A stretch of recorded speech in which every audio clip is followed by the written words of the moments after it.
Patuloy na nadadagdagan ang kaso ng MERS-CoV sa buong Saudi Arabia. Sa report ng Arab News, 2 Pinoy ang sinasabing nahawakan ng sakit. May balitang Middle East, si Frank Resma.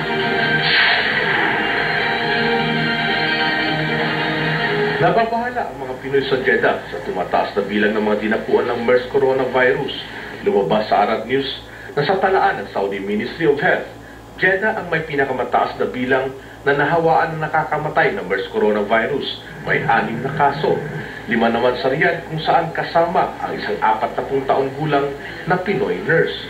Habang sa holy place ng Makkah, isang 34 na taong gulang na Pinoy nurse naman na nagtatrabaho sa ICU ng Al-Nur Hospital ang iniulat din na dinapuan ng virus.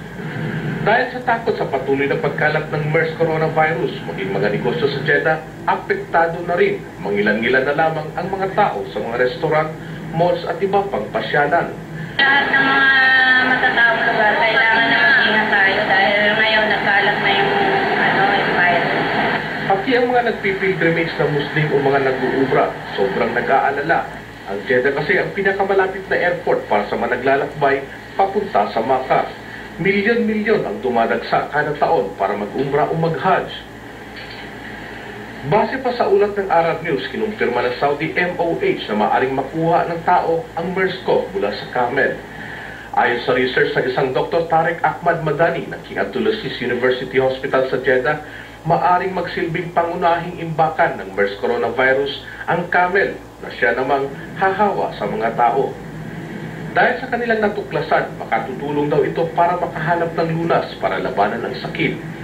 Ang mga Pinoy na magbabakasyon ngayon sa Pilipinas tulad na ng pamilya Solis, nag-aalala lalo na't kasama ang kanilang mga anak. May posibilidad din na may makasabay tayo na posibleng carrier siya ng virus. So, make sure namin na sa pagbiyahe namin meron kaming N95 na mask. Tapos, nandun na rin yung mga sanitizer namin sa carry-on bag namin. Gayunpaman, sinisikap pa rin ng ating mga kababayan na mamuhay ng normal. Una-una, kailangan proteksyonan natin yung sarili natin. Kailangan po tayo maglagay ng mask. Mahirap na po kasi makipagsapalaran. Kaya paalala ng DFA at DOH sa mga Pinoy sa Middle East, laging maghugas ng kamay, takpan ang bibig at ilong kung uubo o sisinga, at kumonsulta agad sa doktor kung may sintomas ng MERS coronavirus. Nagbabalita sa Middle East, Frank Resma, Jeddah, Saudi Arabia.